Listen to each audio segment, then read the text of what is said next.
Hello students, आज हम class 11 के 4th चैप्टर के बारे में पढ़ाई करेंगे जिसका नाम है business services. What is business services के बारे में जानेंगे। बिजनेस सर्विसेज होता क्या है और ये किस प्रकार से बिजनेस के लिए हेल्पफुल है। बेसिकली आप सभी लोग जानते हैं बिजनेस में दो तरीके की चीज़ें होती हैं, एक होते हैं गुड्स और दूसरी होती है सर्विसेज। गुड्स जिसके लिए हम सेलिंग और परचेजिंग करते हैं वो गुड्स होते हैं, और विदाउट सर्विसेज, जब तक बिजनेस में सर्विसेज नहीं होंगी तब तक बिजनेसेस नहीं चल सकते। तो हेल्प के लिए और एक्स्ट्रा में भी बहुत सारी सर्विसेज होती हैं बिजनेस में, जिन्हें हम बिजनेस सर्विसेज के नाम से जानते हैं। अब बिजनेस सर्विसेज में आप कौन कौन से एग्जांपल्स ले सकते हैं। बिजनेस सर्विसेज में आप एग्जांपल ले सकते हैं इंश्योरेंस का। इंश्योरेंस एक अच्छी सर्विसेज है बिजनेस के लिए, क्योंकि जो भी रिस्क होता है अगर हमें उसे कम करना है, या हम निग्लिजिबल तो नहीं कर सकते रिस्क को, लेकिन अगर हमें कम करना है तो हम रिस्क की ये इंश्योरेंस करा सकते हैं। सेकेंडरी थिंग, रिस्क के अलावा ट्रांसपोर्टेशन। अगर हम ट्रांसपोर्टेशन किसी भी सामान को एक जगह से दूसरी जगह अगर हमें भेजना है तो उसके लिए भी हमें दूसरी चीज़ की ज़रूरत होती है, वो होता है ट्रांसपोर्टेशन। तो ट्रांसपोर्टेशन की हेल्प से हमारी जो प्रॉब्लम है एंट्रेंस की वो ख़त्म हो जाती है। एंट्रेंस ऑफ प्लेस वाली दिक्कतें जो भी आती हैं वो हमारी एंड हो जाती हैं। तो वो कहलाता है आपका बिजनेस सर्विसेज में आने वाली डिफरेंट टाइप्स की सर्विसेज के बारे में आज मैं आपको बताऊंगा इसमें। तो सबसे पहले हम जानते हैं कि व्हाट इज़ बिजनेस सर्विसेज। तो बिजनेस सर्विसेज के कुछ कैरेक्टरिस्टिक्स हैं जो फर्स्ट ऑफ ऑल मैं आपको बताऊंगा कि business services is an intangible. Business service जो होती है वो पूरे तरीके से एक इंटेंजिबल फोर्स है जो आपको दिखाई नहीं देती है, लेकिन वो बिजनेस में इंक्लूडेड होती है।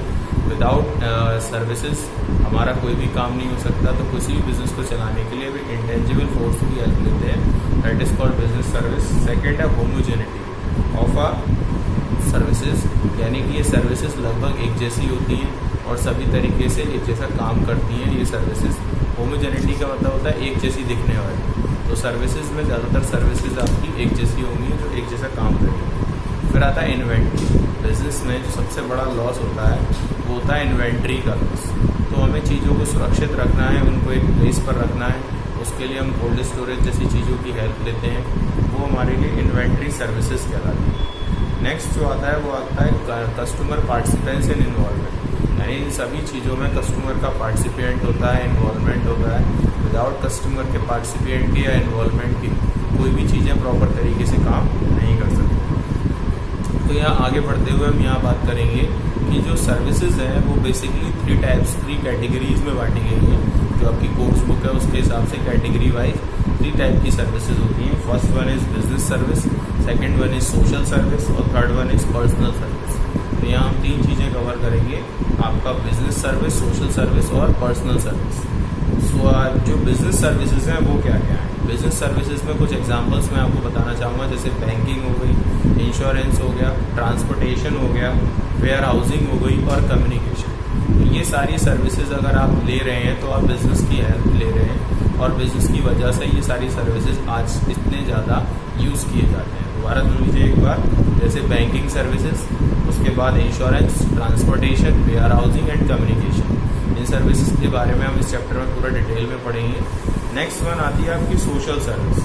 What is social service. Social service वो होती है जो समाज में हेल्प करने के लिए की जाती है। एक दूसरे को अगर हम हेल्प देना चाहते हैं तो उसके लिए जो सर्विसेज हम यूज़ करते हैं उन्हें हम कहते हैं सोशल सर्विस। जस्ट लाइक अ एनजीओ। एनजीओ आपकी एक नॉन गवर्नमेंट ऑर्गेनाइजेशन होती है जो हेल्प करती है गवर्नमेंट को और पब्लिक को कि यहाँ पर सारी चीज़ें अच्छे से चलें, प्रॉपर तरीके से जिन लोगों को प्रॉब्लम हो रही है उनकी हेल्प की जा सके। जैसे उसके लिए ओल्ड एज आपके रूम बनाए जाते हैं जिसमें बड़े बूढ़ों को रखा जाता है।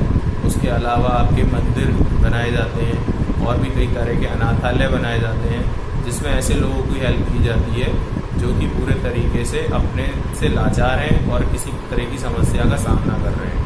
तो उनकी हेल्प के लिए जो बनाई गई सर्विसेज हैं उन्हें हम नॉन गवर्नमेंट ऑर्गेनाइजेशंस कहते हैं, और इनका जो चलाने का मुख्य साधन है वो होता है डोनेशन, यानी कि दान। उससे डोनेशन से ये सारी चीज़ें चलाई जाती हैं और दान लोगों से लिया जाता है, तब जाके यहाँ पर काम किया जाता है। तो इसका जो मेनली रन करने का पर्पस होता है वो प्रॉफिट मेकिंग नहीं है, प्रॉफिट कमाना नहीं है। इनका जो रन करने का प्रॉफिट जो मेकिंग है, पर्टिकुलर ऑब्जेक्टिव है, वो ये है कि हम लोगों की हेल्प करें और आगे जाके वो और लोगों को आगे बढ़ाया जा सके।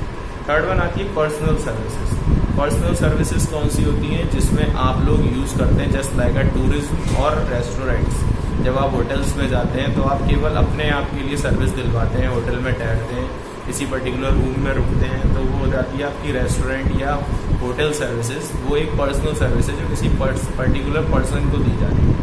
उससे पहले आती है आपकी टूरिज्म। जब आप कहीं पर भी यात्रा पे जाते हैं तो उसके लिए आप रेलवे टिकट बुक कराते हैं या फिर बस की टिकट बुक कराते हैं, तो ऐसी दी जाने वाली सर्विसेज कहलाती है टूरिज्म सर्विसेज।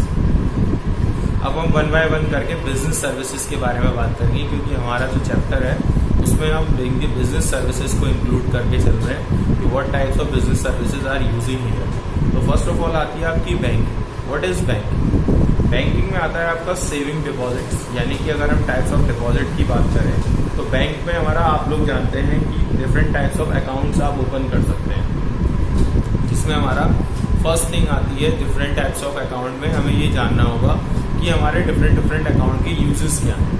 तो हम कितने टाइप के अकाउंट यूज़ कर सकते हैं या ओपन कर सकते हैं, जिसमें पहला है saving deposit account. Saving deposit account basically house holds के लिए ओपन किया जाता है। जो भी लोग हाउस होल्ड हैं वो लोग अपना सेविंग डिपॉजिट अकाउंट ओपन करते हैं और उस तरीके की सर्विसेज को यूज़ करते हैं जो हाउस होल्ड की सर्विसेज हैं। जैसे कि वो सेविंग कर रहे हैं तो वो अपना पैसा उस पर सेव कर सकते हैं और इंटरेस्ट भी कमा सकते हैं। सेकंड आता है आपका current deposit account. Current deposit account specially बनाया जाता है बिजनेसमैन के लिए, जो नंबर ऑफ ट्रांजेक्शन्स कितने भी बैंक में जाके कर सकें, बट इसके लिए उन्हें कोई भी इंटरेस्ट पेड नहीं किया जाता। तो जितने भी आपके करंट डिपॉजिट अकाउंट होते हैं उसमें आपको इंटरेस्ट पेड नहीं होता है, बट उसके अलावा आपको वहाँ पर एक चार्जेस देने होते हैं बैंक के। तो बैंक जो पर्टिकुलर चार्जेस हैं वो करंट डिपॉजिट अकाउंट पे लगाता है। ये स्पेशली फॉर बिजनेस फर्म्स के लिए ही ओपन होते हैं। थर्ड आता है आपका रिकरिंग डिपॉजिट अकाउंट।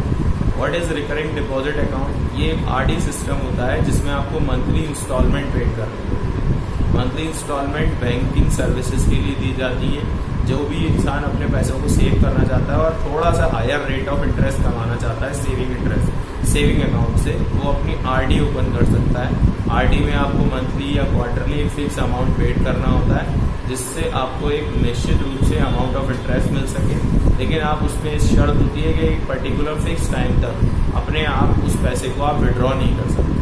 अगर आप विड्रॉ करते हैं तो आपको लॉस ऑफ इंटरेस्ट हो सकता है, इसलिए आरडी की जाती है जिससे लॉन्ग टर्म तक हम अपने मनी को, अपनी सेविंग्स को सेव करके रख सकें। नेक्स्ट आता है आपका fix deposit account. Fix deposit account में आपको एक मुश्त राशि एक बार में जमा करानी होती है। तो जितना भी आपका अमाउंट है एक बार में आप फिक्स डिपॉजिट अकाउंट में जमा कराते हैं। इसमें बेसिकली अब तक पढ़ाए गए सारे अकाउंट्स में से सबसे ज़्यादा इंटरेस्ट रेट मिलता है। और फिक्स डिपॉजिट अकाउंट जब आप ओपन कर लेते हैं तो उसमें वो पैसा आपका जमा हो जाता है और सबसे higher rate of interest bank इसके लिए पेड करती है। शर्तें इसके लिए आती वही है कि आप अपना पैसा लंबे समय तक, जितने भी टाइम के लिए आपने फिक्स डिपॉजिट कराया है, विड्रॉ नहीं कर सकते। इफ इन केस आप विड्रॉ करते हैं तो आपके लिए वो एक लॉस का पार्ट बनता है, यानी आपको इंटरेस्ट का लॉस हो सकता है। तो ये डिफरेंट टाइप्स के अकाउंट्स थे जो आप बैंक में ओपन करा सकते हैं। एक लास्ट और है multiple choice account. Multiple deposit account क्या होता है? इसमें दो तरीके की फैसिलिटीज़ आपको मिलती हैं। एक आपकी फिक्स डिपॉजिट जैसी सर्विसेज और एक सेविंग डिपॉजिट, यानी कि एक पर्टिकुलर अमाउंट लिमिट होती है फिक्स, यानी कि आपके बैंक अकाउंट में अगर 50,000 रुपीज़ से ऊपर क्रॉस करते हैं तो पैसा अपने आप आपका ट्रांसफ़र होकर फिक्स डिपॉजिट स्कीम में चला जाता है। इसका फ़ायदा आपको ये मिलता है कि उतने ज़्यादा रुपए पर आपको इंटरेस्ट रेट ज़्यादा मिलेगा। तो ये उन लोगों के लिए बेस्ट है जिनके बैंक अकाउंट्स में ज़्यादा पैसा रहता है, तो उनका एक फिक्स डिपॉजिट स्कीम में पैसा अपने आप ही ट्रांसफ़र करते जा सकते हैं बैंक अमाउंट, और इससे आपको हायर रेट ऑफ इंटरेस्ट मिलने के चांसेस बढ़ जाते हैं। एक ही अकाउंट में आप दो अकाउंट्स का प्रॉफिट ले पाते हैं, फिक्स डिपॉजिट का भी और सेविंग डिपॉजिट का भी। It is called multiple option deposit account. अब आते हैं कि बैंक के द्वारा और कौन कौन सी सर्विसेज हमें दी जाती है। तो फर्स्ट ऑफ ऑल दी जाती है आपकी बैंक ड्राफ्ट, यानी बैंक के जरिए आप ड्राफ्ट बनवा सकते हैं। बैंक से आप हेल्प ले सकते हैं ड्राफ्ट की, और उससे आपको फ़ायदा ये रहेगा कि ड्राफ्ट अगर आप बनवाते हैं बैंक से, तो आजकल जितने भी एजुकेशन इंस्टीट्यूट्स हैं वो अपनी फ़ीस ड्राफ्ट की फॉर्म में ही लेते हैं। उसके अलावा ये सेफ़ है काफ़ी ज़्यादा। अगर आप किसी दूसरे शहर में यात्रा करके जा रहे हैं और जब ATM फैसिलिटीज़ इतनी ज़्यादा अवेलेबल नहीं होती थी, तब उस टाइम पर ड्राफ्ट की हेल्प से ही पैसे का लेन देन होता था। ये काफ़ी सेफ़ एंड सिक्योर माना जाता है। इसके लिए बैंक कुछ चार्जेस ले लेती हैं अपने, जो बैंक ड्राफ्ट के ऊपर चार्ज किए जाते हैं, और ये बैंक ड्राफ्ट बैंक से ही आपको बना के दिया जाता है। नेक्स्ट आता है आपका बैंकर्स चेक यानी पे ऑर्डर। जो नॉर्मली चेक होते हैं वो बैंकर्स चेक होते हैं, इसकी आप हेल्प ले सकते हैं। किसी भी अकाउंट, अगर किसी भी व्यक्ति को आपको अमाउंट पेड करना है तो आप चेक भर के दे सकते हैं उसे, और एक निश्चित तारीख डाल सकते हैं उस पर और अपने सिग्नेचर कर सकते हैं। वो अमाउंट उस निश्चित तारीख को आपके अकाउंट से उसके अकाउंट में ट्रांसफ़र कर दिया जाता है with the help of bank. ये सब कुछ चलता है, ये काफ़ी ज़्यादा सेफ माना जाता है। इसके बाद आती है बैंक आपको जो अगली सुविधाएं देती है वो ओवरड्राफ्ट और कैश क्रेडिट की सुविधा देती है। ओवरड्राफ्ट एक ऐसी फैसिलिटी है जिसमें बैंकें अपने जो भी आपके अकाउंट होल्डर हैं उनको ये फैसिलिटी प्रोवाइड करती है कि वो एक निश्चित अमाउंट तक अगर उनके खाते में पैसे नहीं हैं तो वो ओवर विड्रॉ कर सकते हैं।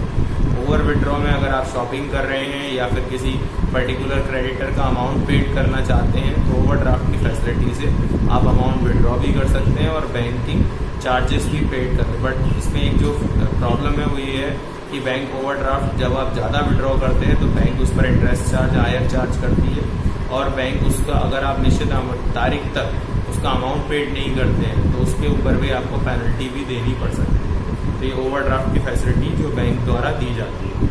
नेक्स्ट आता है आपका बैंकें 3 टाइप्स के लोन्स भी प्रोवाइड करती हैं, शॉर्ट टर्म, मीडियम टर्म और लॉन्ग टर्म। अगर कोई भी लोन 5 साल से ज़्यादा के लिए आपने लिया है तो वो लॉन्ग टर्म लोन कहलाता है। 1 साल से 5 साल के बीच के लिए लिया है तो वो मीडियम टर्म लोन कहलाता है। और अगर आपने वो काफ़ी कम समय यानी कि लेस देन 1 ईयर के लिए अगर आपने कोई लोन लिया है तो वो शॉर्ट टर्म लोन कहलाता है। तो बैंकें अलग अलग पर्पस के लिए डिफरेंट टाइप्स ऑफ लोन देती हैं, जिसमें आपका एजुकेशन लोन भी आता है, आपका मेडिकल लोन भी आता है। तो डिफरेंट टाइप्स के लोन मिलते हैं। लोन अगेंस्ट प्रॉपर्टी भी आता है। तो डिफरेंट टाइप्स के लोन बैंकें आपको मुहैया कराती हैं आपकी ज़रूरत के हिसाब से, और उसी के हिसाब से वो आपको मोर्टगेज ऑफ प्रॉपर्टी भी रखती हैं अपने पास। नेक्स्ट जो आज के समय में चलने वाली सबसे बेस्ट फैसिलिटी है बैंक की वो है डिजिटल पेमेंट फैसिलिटी। यानी बैंक की हेल्प से आप ई बैंकिंग की हेल्प ले सकते हैं। ई बैंकिंग से आप अपना मनी ट्रांसफ़र कर सकते हैं एक जगह से दूसरी जगह आसानी से, विद इन अ सेकेंड आपका मनी ट्रांसफ़र किया जा सकता है। उसमें अब ये प्रॉब्लम ख़त्म हो जाती है कि आपको वहाँ जाकर ही सारे ट्रांजेक्शन करने होंगे। 24/7 यानी कि 24 घंटे हफ्ते के 7 दिन आपको एक नेट बैंकिंग की सुविधा लेनी होगी बैंक से, और आप अपना पैसा ट्रांसफ़र कर पाएंगे इजीली एक अकाउंट से दूसरे अकाउंट में। इसके लिए आपको डिजिटल पेमेंट ट्रांसपेरेंसी रहती है और कन्वेंसिंग होता है, यानी आपको भीड़ में जाने की ज़रूरत नहीं है, कोई पर्टिकुलर लाइन में या क्यू में लगने की ज़रूरत नहीं है। फाइनेंशियल डिसिप्लिन बना रहता है और अनलिमिटेड यानी कितना भी पैसा आप यहाँ पर आप ट्रांसफ़र कर सकते हैं। बैंक धीरे धीरे करके इसकी ट्रांजेक्शन लिमिट को भी बढ़ाता जा रहा है। नेक्स्ट है आपका लेस रिस्क। ये काफ़ी कम रिस्की होता है क्योंकि आप पैसे को लेकर बैंक जाएंगे तो उसमें काफ़ी रिस्क हो सकता है उससे कि आप ऑनलाइन ट्रांजेक्शन्स की हेल्प ले सकते हैं। तो इसमें ये आपका बैंकिंग जो फैसिलिटीज़ देती है इसके लिए वो डेबिट कार्ड की फैसिलिटी देती है, क्रेडिट कार्ड की फैसिलिटी देती है, NEFT यानी कि नेशनल इलेक्ट्रॉनिक फंड ट्रांसफ़र की फैसिलिटी देती है, RTGS real time gross settlement जिसे आप कहते हैं उसकी फैसिलिटी देती है, और ऑटोमेटेड टॉलर मशीन से भी आप पैसा विड्रॉ कर सकते हैं, यानी जिसे आप कहते हैं ATM, उस फैसिलिटी से भी आप पैसा विड्रॉ कर सकते हैं। ई कैश और डिजिटल कैश की फैसिलिटी भी आपकी यही कहलाती है। तो बैंक के डिफरेंट टाइप्स की जो फैसिलिटीज़ थी उसके बारे में हमने यहाँ पर बात की।